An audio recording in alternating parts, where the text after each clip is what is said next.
Welcome friends to another r/entitled parents video. As always, if you enjoy this video, please make sure to hit that subscribe button. And our first story of the day is by Curly Gaming 10. Vegan mom yells at me for eating chicken. So I'm in a restaurant and I'm alone. I order no problem and sit down with some chicken wings. I'm sat on my phone while shoving as many down my throat until in my peripheral vision I see a lady staring at me and talking to someone else while she stares directly at me. But I decided not to make eye contact. This is the entitled vegan mom. I'm almost finished with my meal until I hear a, "Did you know a chicken died for your meal?" I instantly knew she was talking to me, and here's the way the conversation went down.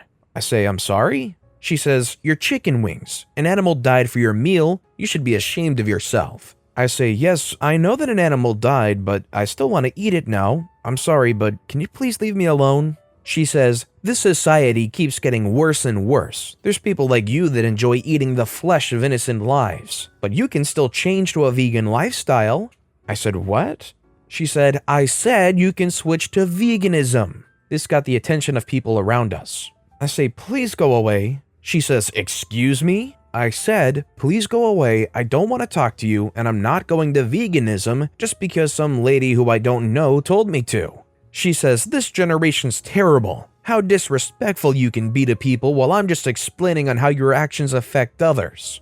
This made a worker start to head over. I say, "I don't care. Go away." The worker says, "Excuse me, may you two try and keep the volume down or I'm gonna have to ask you to leave." The entitled vegan mother says, "He's harassing me and screaming at me while I'm just letting him know the consequences of eating meat." I explain what happened and the worker says, "Oh, okay, I understand. Ma'am, I need to ask you to return to your seat." She says, "Are you really going to believe him?" The worker says, "Yes." She says, "Well, I'm going to leave if you're going to be like that." And I said, "Bye." I think anybody that switches to veganism or vegetarianism for a good cause is pretty admirable. Now, obviously, attacking people like this, that's just not okay. I think a thing that happens frequently in moments like this, though, is where people say they're vegan or they're vegetarian, and then for some reason that makes people want to act out and obscenely eat chicken wings in front of them or eat a cheeseburger right in front of their face and whatnot. And I think those are the most disgusting kind of people. When people try to speak up for animals and things like that, and people show up with all this meat, eating it in front of their faces and stuff. What about you guys? Do you still eat meat? Are you vegan, vegetarian? Let me know in the comments down below. Our next story is by Oracle Seasol. Entitled mother thinks her child can't do anything wrong. For context, I work at a daycare full-time during the summer and part-time during the school year. Kid is 4 years old and has a bit of a behavior problem. He was in the daycare since he was a baby and was known in the 2-year-old room as a biter with massive breakdowns. We were told to never tell the mom about his behavior issues because it wasn't our place to parent. Which I completely understand, but when your kid bites 5 kids in the span of 25 minutes over a red plate, there's an issue. One day, entitled mother, Karen, walked in to pick up her child and spotted him sitting in timeout for biting. She asked me why he was in timeout, and I explained that he was in timeout for biting one of his friends. The entitled mother was shocked and told me that her child would never do such a thing and that he doesn't do that at home. Lady, he only has a babysitter at home, and there's 13 3-year-olds here. I just explained that he was biting and that the other child was marked. When entitled mother demanded to see the other child, I refused, stating that I could not reveal names for the safety of the other child. Entitled mother storms out with the child, and that was the end of it, or so I thought. Fast forward to summer, Demon Child was sending our lead 3 teachers towards early retirement. He refused to sit for timeout, bit and hit other children. He even bit my butt twice. All while the owner told me to not tell the mom anything because we aren't parents. We moved Demon Child to the 5-year-old room because 3's teacher was going to quit if the child kept up his behavior. A week in the 5-year-old area goes by and things are fine. Then Demon Child gets a rainbow ball. It might as well have been like the world had ended. Demon Child loves this rainbow soccer ball and loves to play kickball everywhere. When entitled mother was told we can't have toys from home, she flipped her lid, yelling that her child deserves the ball because he's such a good boy. So the rainbow ball is kept. I made the fatal mistake of taking the rainbow ball because the father made many reminders to keep the rainbow ball on the wood chips. Demon Child bit me a little too hard and he was taken to the office and was kept there with the owner until the mom came because all of us, 3 staff, could not handle him on top of 25 other children. Entitled Mother was not happy to see her child imprisoned by staff members and told us that if we just let him do what he wanted, he wouldn't have an issue. One day, it's nap time and Demon Child does not wish to go down for a nap or even sit on his cot quietly. Instead, he wants to run around the room and kick his ball while other children try to sleep. He threw a cot at one of the teachers, and when the owner came down, he slapped her so hard there was a mark on her back. Finally, that was it. Demon Child had officially earned his first warning. Entitled Mother was not happy and once again flipped her lid, telling everyone that her child did nothing wrong and that it must have been a different child. She got upset and decided to pull both her kids out. Thank God. It might not be the place where you parent the kids, but if there's a behavioral problem, I feel like you should be expected to report any issues to the parents. You're not parenting anybody by telling the parents what bad things the kid did, and then in the end, you put them in timeout anyways. Is that not close to parenting? I don't understand the owner's ideologies here. Our next story is by The Stash Attacked. Entitled Mother wants her kid to drink underage, loses it when I say no. Boy howdy, do I have some entitled parent stories from when I worked in upscale restaurants. Diners, parents behave, kids behave, or try to behave with their parents encouraging good behavior. Kids get a pass for odd poor manner here and there, but the bougier the restaurant, the more entitled the parents get. So here I am, fancy Italian restaurant. I go up to the table, I introduce myself, and I ask if I can start them with some drinks. The entitled mother says, "Oh, boy's name, honey, show the lady your ID card so we can get some cocktails." A young man who I would not guess is older than 16 hands me the most blatantly fake ID I've ever seen. Like, I don't know who this thing would fool. The photo was crooked and clearly pasted on and peeled off when I ran my thumb over it to reveal a totally different person. And the name on the ID was Amanda, so it's a very, very bad fake. I say, "I'm sorry, but do you have another form of ID? This isn't yours." The entitled mother says, "What do you mean that isn't his? That's his ID."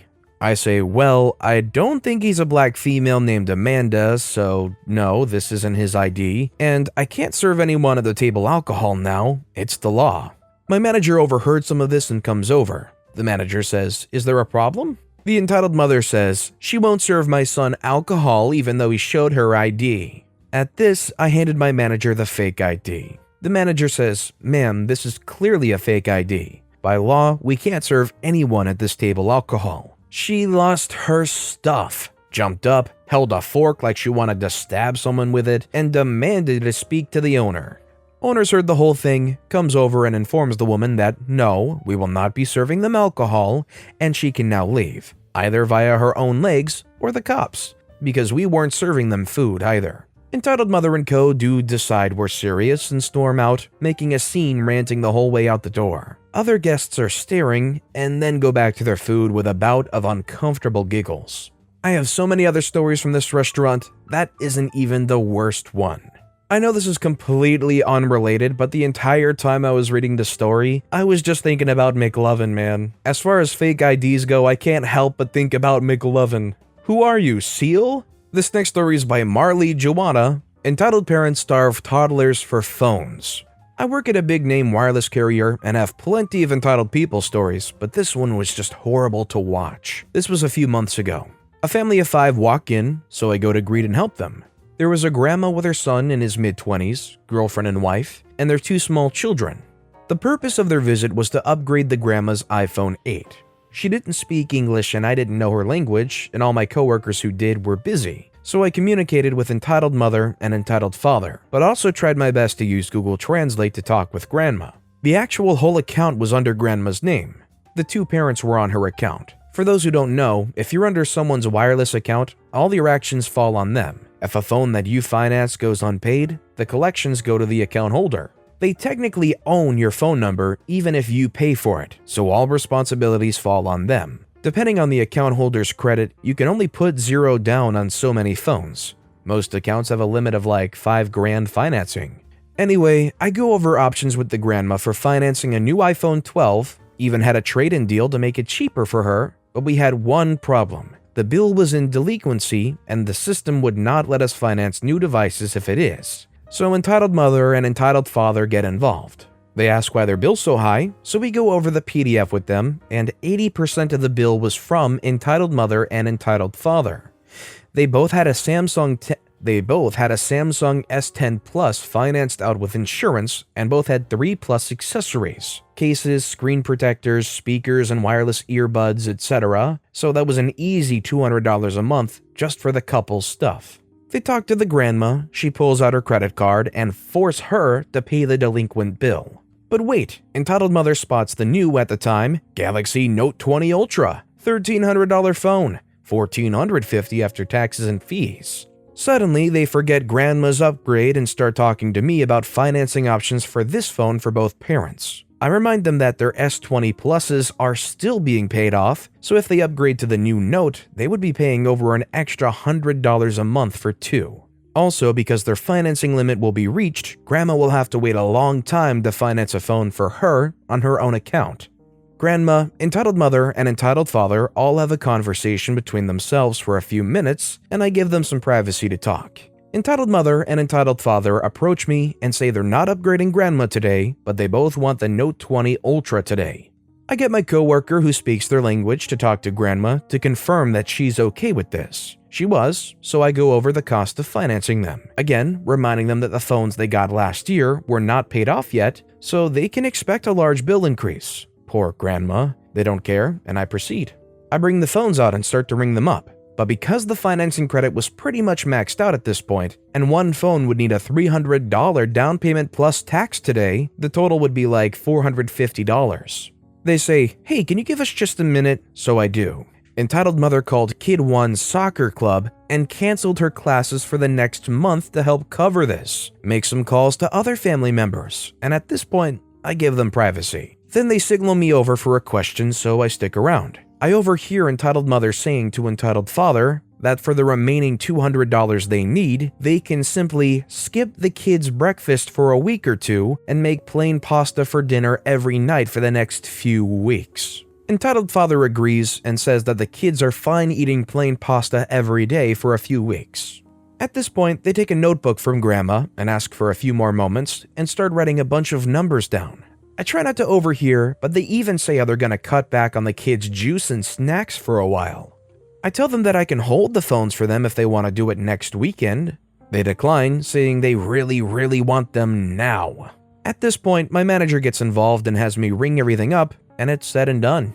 Unrelated, but entitled father then starts telling me all about the kids' bowel movement regularities. Then they leave the store, and I just feel so bad for those 2 toddlers and grandma.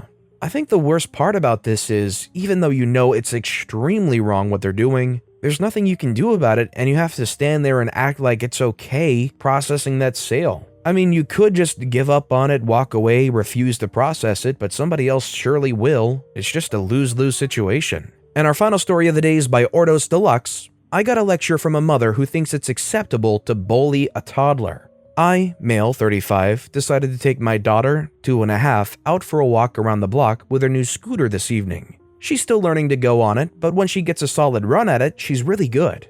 As we were making our way around, I noticed a couple of boys on bikes. I'd say they were about 10 to 12, passing us. They were doing fast laps on the road while we were sticking to the pavement.